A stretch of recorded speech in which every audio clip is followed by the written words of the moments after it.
Возачите од истокот несовесни зад воланот. За еден викенд регистрирани се близу 300 прекршоци во сообраќајот.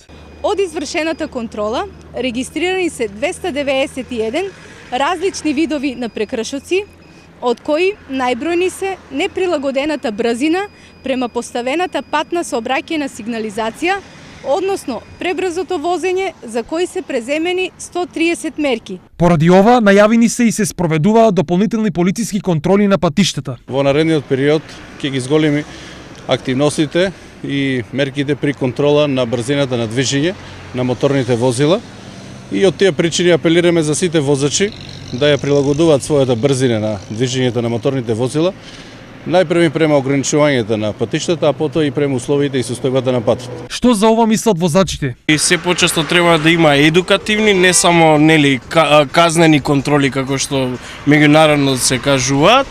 И мислам дека се може да вроди со плод и да биде подобар и побезбеден сообраќај. Инаку има и несовесни возачи, брзо возат под дејство на алкохол, полна линија, претицат, сите брзат. И мора да има такви контроли. Без тие контроли ништо не правиме. Инаку казните за брзо возење се движат од 100 до 400 евра во зависност од брзината. Оние кои ептен претерале, односно педалата за газ ја притиснале прејако, се соочуваат и со одземање на дозволата во период од 3 месеци до 1 година.